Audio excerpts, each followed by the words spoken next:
Hai guys, maaf banget kalau di video kali ini saya agak sedikit excited. Soalnya pengen ngeliatin ke kalian sebuah loot yang speechless lah. Mulai cerita dari mana ya? Dari video sebelumnya kali ya?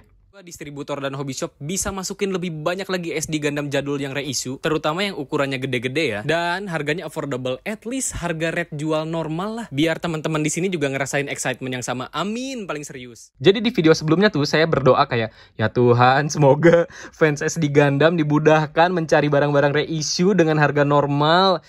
Dan ya itu bisa dibilang semi dikabulkan. Soalnya kalau kalian tahu Kid Station, mereka tuh masukin seri SD Gundam jadul 2 bulan lalu kali ya.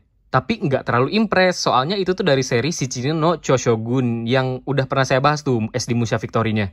Nah, 5 tahun lalu toko sebelah tuh pernah masukin juga, dan sampai sekarang stoknya masih nggak terlalu susah lah dicari, masih ada beberapa barangnya. Jadi ya kayak apakah ini menjadi sebuah pertanda kalau SD Gundam jadul lainnya yang di-reissue bakal masuk? 2 minggu kemarin saya dapat kabar kayak ini ada barang baru masuk dan ini yang bikin saya melotot, sumpah, literally my wish list. Terutama 7 biji ini nih yang pengen saya bahas. Yes, ini dari seri Chijo Saikyohen alias yang terkuat di bumi. Ini ada personal favorit saya. Ini Sekiryu Gundam yang base-nya dari Red Warrior. Kalau kalian tahu Red Warrior tuh, ini gunpla legendaris yang ada di Build Fighter. Ya bener, ini Perfecto Gundam Musuri, Red Warrior. Terus ada yang ngumplitin bolongan koleksi saya. Pertama ada Juha Gundam. Sebenarnya ini tuh 5 tahun lalu saya pernah beli, tapi kondisinya junk. Mungkin beneran dirakit tahun 90-an kali ya, dan ada part yang hilang, cuma saya nggak tahu part hilangnya yang mana. Jadi ya, mumpung ada yang baru dalam bentuk kotakan, kenapa nggak diambil nggak sih? Terus yang kedua, ada Bird Gundam dari seri Chokido Daishogun. Ini satu-satunya Gundam yang chibi-nya yang belum saya punya. Sisanya tuh 3 atau 2 biji lagi ya. Lupa lah, pokoknya yang ukurannya gede tuh. Dan yang terakhir ini ada Rekamusha Gundam. Ini juga agak kaget, soalnya ini yang paling saya cari. Kalau kalian udah nonton 2 video saya sebelumnya, yang bahas Onmitsu Ninja normal sama Musha Saiko. Nah, ini nih. Koleksi saya tuh tinggal kurang Musha Double Zeta-nya doang. Yang sebenarnya si Musha Double Zeta ini tuh di-reissue, tapi belum masuk Indonesia kali ya. Ya, semoga lah disegerakan, siapapun distributornya, please masukin. Cerita dulu nih, jadi ini tuh kado ulang tahun dari cewek saya, dan saya juga masih ngotak ya kalau misalnya beli yang selalu saya junjung tinggi, harga normal, harga normal. Nah, ini nih saya mau ceritain. Ini nggak di-endorse ya. Jadi di Kid Station tuh lagi ada promo. Kalau misalnya beli 1.100.000 itu diskon 250.000. Jadi 10 biji ini tuh sekitar 850.000. Normal atau enggak? Ya mepet-mepet lah. Red 170. Ini buat saya ya, kalau jajan SD Gundam, ada sedikit toleransi buat red, nggak harus mentok 165. Karena di zaman dulu, SD Gundam atau lebih tepatnya barang yang 1.500 yen ke bawah kali ya? Nggak, 1.000 yen kali, 1.000 yen ke bawah. Biasanya rednya tuh lebih tinggi. Contoh, SD Gundam apa? BB Legend nih, Legend BB. Itu kan harganya 1.000 yen. Toko hobi tuh ngejualnya dulu sekitar 130.000. Sedangkan harga yang 1.500 yen itu red normalnya kali 115. Kelihatan kan beda rednya, yang satu red 130, yang satu red 115. Jadi kalau misalnya kalian nemu SD Gundam, rednya beda tipis-tipis doang, mending ambil. Nih, kemarin ya Bebek Toys main ke Mandarake dan saya minta fotoin SD Gundamnya. Ya kurang lebih kayak gini harganya, cek aja sendiri. Emang kultur resell tuh agak-agak sih buat saya ya. Nggak tahu, kayak merusak kesenangan orang aja sih. Jadi ya sekotak ini 85.000 mah masih masuk lah, masih masuk banget. Dan nggak tahu promonya sampai kapan. Kalau misalnya masih ada promo, saya sangat amat menyarankan kalian langsung ambil nih 10 biji biar ya tadi pas harganya segitu. Nah, yang paling pertama saya mau unboxing itu adalah ini nih, Sekiryu Gundam. Anjir, bagus banget ya ini, gila. Jadi si Sekiryu Gundam ini ada 3 biji. Yang pertama temennya ini nih, GP01, kelihatan kan? Terus yang kedua GP02, nggak tahu kenapa. Temen yang ketiga adalah Red Warrior, mungkin karena Perfect Gundam Sri kali ya, ya nggak tahu juga lah. Nah, mereka tuh punya kayak mythical beast gitu, mana ya? Kalau misalnya kalian punya 3, itu tuh bisa digabungin. Ntar saya coba unboxing ya. Ini tuh si Sekiryu Gundam, nggak tahu ya, di marketplace dulu juga harganya agak-agak sekitar 150.000 sebiji ya. Itu mah udah skip banget lah buat saya. Ini manualnya kayak, anjir ini. Sorry, speechless banget. Baru juga buka udah dikasih kayak ginian. Anjing, keren banget ya, gila.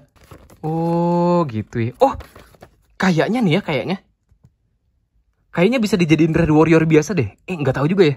Ntar deh coba rakit dulu. Pokoknya ini nih yang paling pengen saya rakit.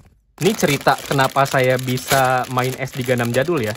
Sebenarnya nggak terlalu lama banget. Kayak dari mulai 2019 kali ya. Dulu tuh ada sebuah toko yang sampai sekarang masih ada sih di marketplace. Dia tuh jual SD Gundam vintage tulisannya. Harganya tuh murah banget. Kayak 3 biji berapa? 150.000 tuh. Itu kan udah masuk banget ya budget saya. Tapi boxnya tuh kondisinya udah hancur lah gitu, udah hancur. Ada juga yang cuma runner kayak gini doang plus plastik ada. Terus ada juga yang kondisinya udah berjamur parah ada. Tapi ya mulai dari situ saya ngulik tuh apa namanya SD Gundam jadul tuh seri apa aja, terus bentuknya kayak gimana aja, referensinya apa aja. Nyoba 1, nyoba 2, hah kok keren juga. Akhirnya riset lah, siapa nih temen-temennya gitu. Terus entah kenapa satu waktu di toko sebelah lagi itu tuh apa namanya reissue yang si Chininocho Shogun. Kebetulan 2 gunpla gedenya tuh reissue. Yang paling saya inget tuh waktu itu Victory Dai Shogun beneran kayak melotot lihat di tokonya langsung. Sampai kayak please lah ini boleh dibeliin dulu nggak ini? Ntar digantiin di rumah. Harganya tuh dulu rate-nya masih 150. Jadi sekitar 375 lah ya dapatnya. Sampai sekarang barangnya masih ada. Nanti kapan-kapan lah saya review. Oh iya, ini kelihatan nggak sih? Bentukannya polos banget. Red Warrior banget ini. Beneran nggak ada apa namanya ornamen atau aksen-aksennya gitu nih. Bahkan si tanduknya aja straightforward. Ya ini Red Warrior. Kakinya juga pistonnya ini khas banget Red Warrior kan. Ya, ini juga ada bazokannya. Jadi mungkin ini konsepnya Red Warrior polos yang dipasangin armor kali ya?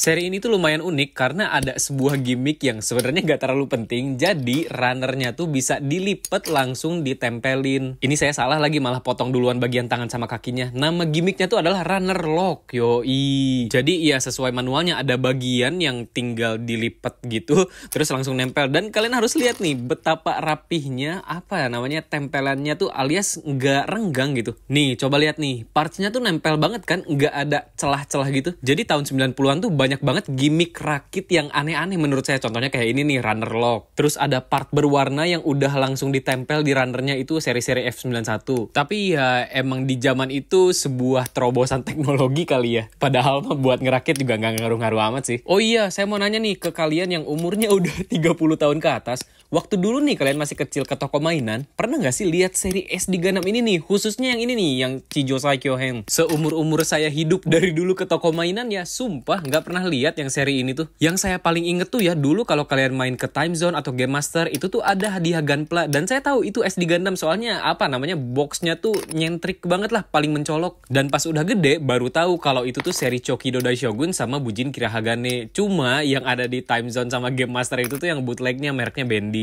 Nah ini yang bikin saya penasaran ya, apakah seri Chijosai Kyohen ini baru masuk ke Indonesia setelah 30 tahun kali ya jadi barang reguler kayak gini? Atau zaman dulu mungkin ada kali ya toko hobi yang masukin seri ini, cuma ya sebagai anak kecil kan nggak terlalu ngerti toko hobi ya, taunya kan toko mainan aja gitu. Mungkin ya ini so taunya saya aja sih, kalau di marketplace kalian nemu seri ini yang harganya 150.000 ke atas, ya mungkin itu barang lama dari hobby shop atau dia masukin barang dari Jepang, ya kurang ngerti juga ya. Tapi beneran, saya pertama kali tahu Sekiryu Gundam ini tuh ngelihat di marketplace kayak, ini apaan nih warna merah keren banget, kayaknya Red Warrior ya. Terus pas dilihat harganya 200.000 kan, ya nggak pengen-pengen juga. Sama itu yang tadi saya bilang si Nioh harganya 200.000-an juga. Kalau misalnya emang ini pertama kalinya jadi barang yang dijual secara reguler di Indonesia, anjir, ini apalagi dong kalau bukan kesempatan emas. Khususnya buat kita-kita yang suka SD Gundam atau kalian yang mau nyemplung SD Gundam juga, sumpah mending ambil dulu ini deh, prioritasin. Nih, mau lihat nggak di marketplace Jepang seri ini harganya berapaan sebijinya? Ya,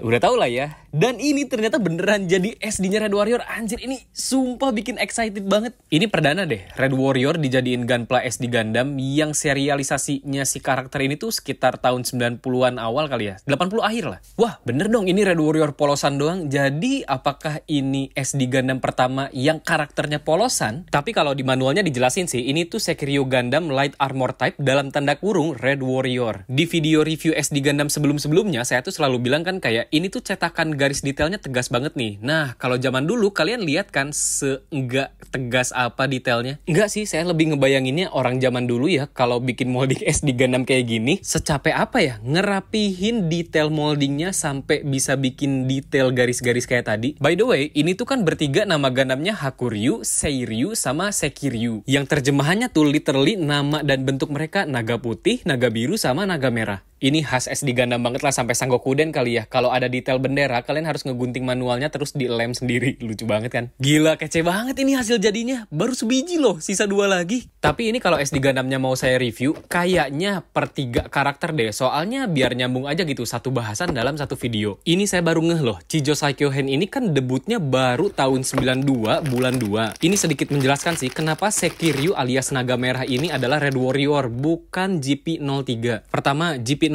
atau Dendrobium itu debutnya baru sekitar tahun 92, bulan 2 atau bulan 4. Jadi barengan lah rilisnya sama SD Gundam ini. Kedua, karena namanya Sekiryu alias naga merah, cocok Red Warrior gak sih? Udah merah kan namanya. Jadi kan Red Warrior tuh Perfect Gundam 3. Sebenarnya ada Perfect Gundam biasa sama Perfect Gundam 2. Perfect Gundam biasa itu warnanya putih dan Perfect Gundam 2 itu warnanya biru. Ngerti nggak? Ini sumpah niat banget gila. Dibikin model scratch build-nya buat dimasukin manual doang. Anjir, big respect lah. Mungkin zaman dulu belum ada teknologi CGI yang aksesibel kali ya. Jadi kan harus scratch build tuh. Bukan ilustrasi doang loh, tapi dibikinin modelnya.